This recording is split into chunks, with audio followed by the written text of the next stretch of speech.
Welcome to Tech Tuesday, presented by Delta Media Group, where we recently extended a job offer to the Invisible Man. He turned us down, though. He said he just couldn't see himself doing it. So today, we are going to take a look at a way that you can go into the DeltaNet and you can pull up a list of properties with a property search and pipe those over to an email blast so that you can send out this pre-formatted email containing a list of whatever properties you choose. And I say list, but it's really, a well-formatted, laid out display of all the properties that have shown up in your property search. So to do this, what we'll do is go down and click on listings, and you can see that there is a link here for property search. Now, these tiles are customizable on a per company basis, so if you don't see that tile here, you can also go up and type property search if you spell it correctly. There we go. Up into the quick action search bar, and one of the results here is property search. So either way, if I click on property search, it will take me to this property search page in the DeltaNet. Now from here, the first thing it will do is prompt me to, with different options for me to define what area I'd like this property search to look at. So we can go by market, in which case I would type in a market name like a city name or a subdivision name and get back all the listings within that city or subdivision. You can also do school district, a variety of different markets that way. You can go by MLS ID, where you actually type in the MLS number of the listings that you'd like to return in the search. You can do radius, which lets you define a circle on a map basically. So you set the center point and then how large of a radius you would like, and it will return all properties within that circle. You can do by area, which allows you to draw a polygon on a map.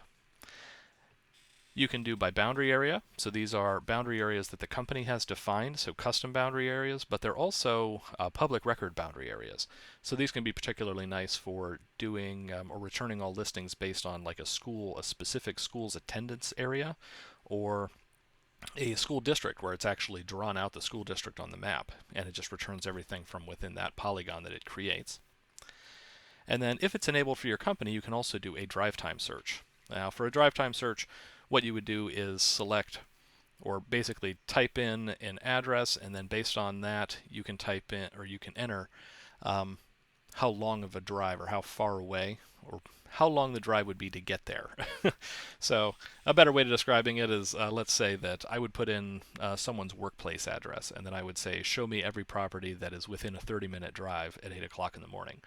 And then it would show me, basically it would draw out a polygon area for me automatically and return all the listings that fit within that area, so that I know every listing I'm looking at will take a half hour or less to drive to that address at 8 o'clock in the morning. So kind of a neat one. So we'll go ahead and go by area. And you can see that when I choose any of the map-based options, it's going to load up a map here. So we'll just click in a few spots, and that'll draw our polygon out.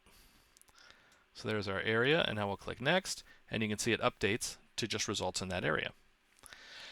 So once I've defined my area, we can look under Locations, and we can see I have a polygon area already included here. But I do have an additional option to exclude areas from this. So let's say I wanted to cover all of a single city, but I wanted to leave a specific zip code out. I'd have the ability to do that here. So if I had searched by market, I could go here, type in that city name, and select that, and then under exclude, I would type in the zip code I'd like to exclude and leave those out.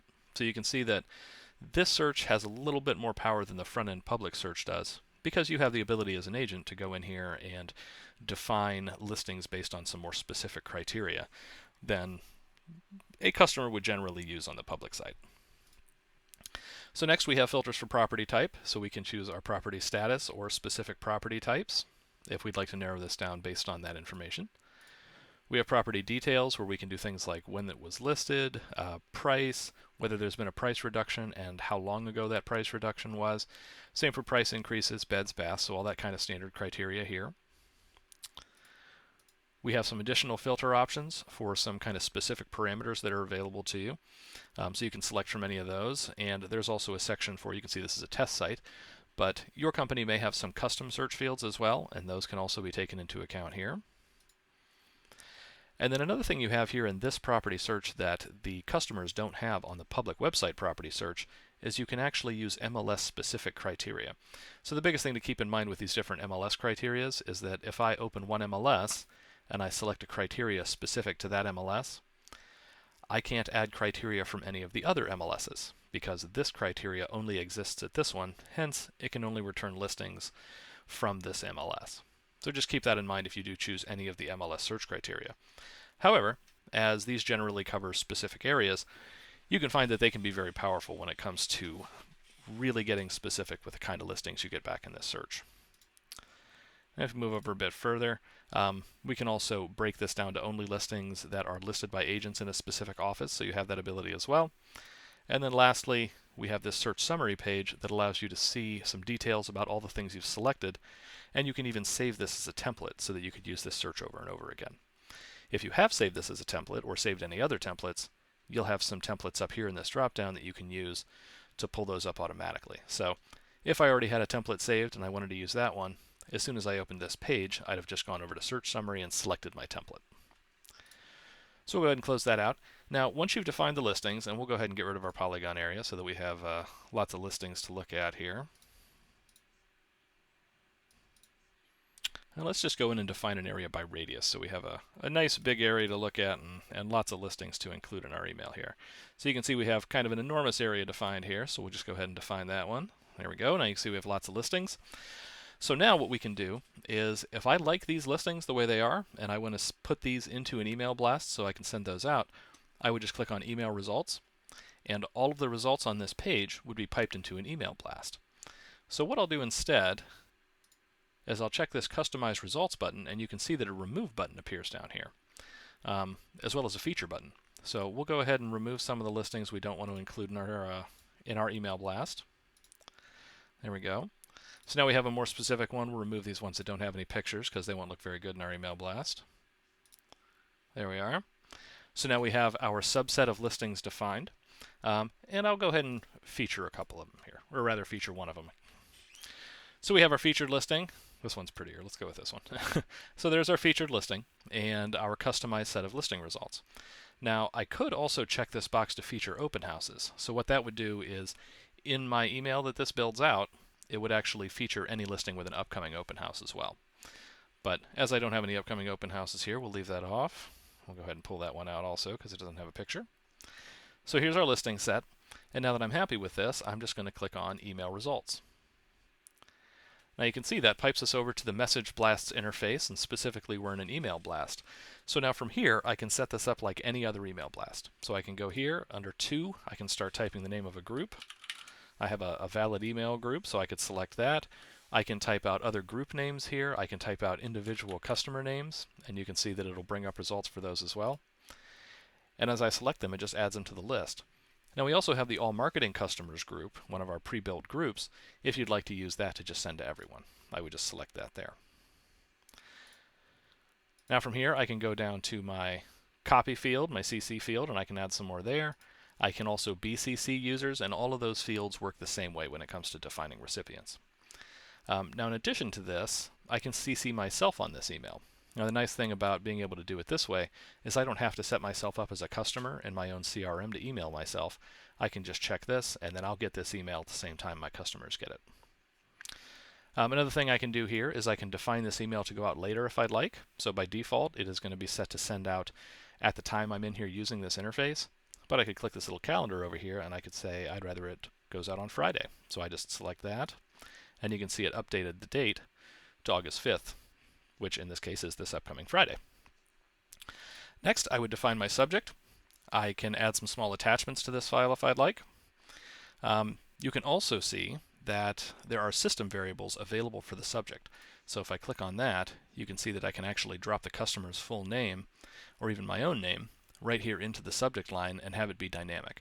So it's going to make the most sense for the customer's name. So if I say customer first name, check out these properties I found for you.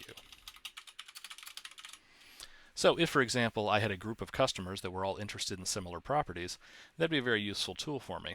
I could target this email to go out to just that group, and then I could actually have the subject line fill in with their name, so it's that much more personalized for what they receive.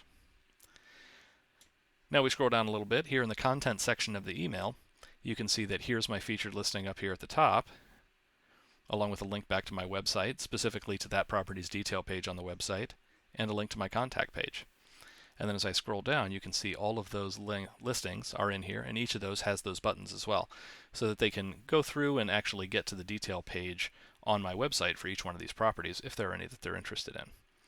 But basically what it's done is it's just filled out this email and formatted it nicely so that it's easy to send out, and I didn't have any legwork there to set this up so that I can send out an email blast very easily that features all of these listings.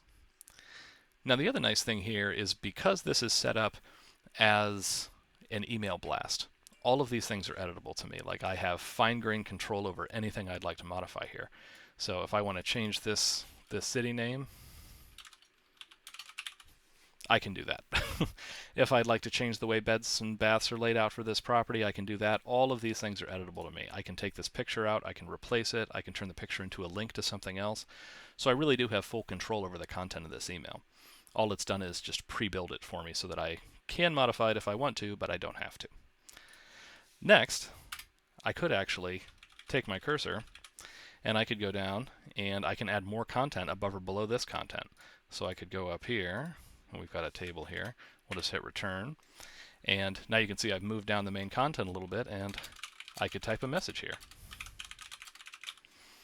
And I can put in whatever content I'd like. Because this is the full Email Blast WYSIWYG editor, I can add in pictures, I can add in links, or I could just have an intro message that I put up here at the top. So the whole thing is very customizable for you, or as customizable as you want it to be.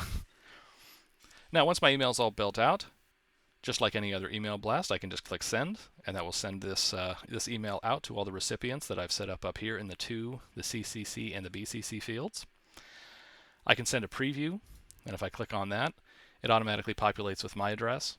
But I could change that to an alternate address if I wanted to, and just click send preview, and then I'd actually be able to see this in my email before I send it out to the full groups. And the standard email blast controls from here. So if I click on new, that would clear all this out and start me with a fresh email. Refresh, save as draft, save as template, preview. So all of those different options that are available with all email blasts are available to me here. Now as we scroll down a little bit further, we just have all of the controls that are part of our standard email blast page. So drafts and templates, I can open that up and see those. But generally, when you're sending out an email like this, those won't really apply. History, so that once I've sent this, I'll be able to see it in my history here, along with all the other email blasts I've sent out. The other nice thing here is that when I click on the history button for this email, it will actually show me stats related to that email. So this will be things like how many were sent, of those that were sent, how many were clicked on by the recipient, and how many were opened even by the recipient. So I can get all those stats for every email here, and including this email, just like any other email blast. And then lastly, we just have the section at the bottom of our email blast page for email blast overviews, which just gives you some information, just a little video that gives more information about this email blast tool. So there you have it.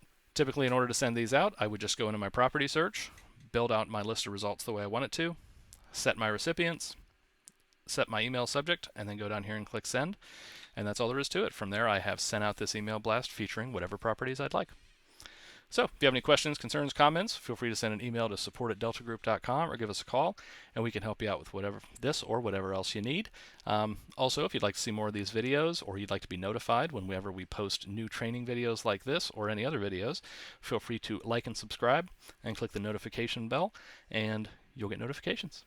So thanks a lot for joining me, and I'll see you again next week.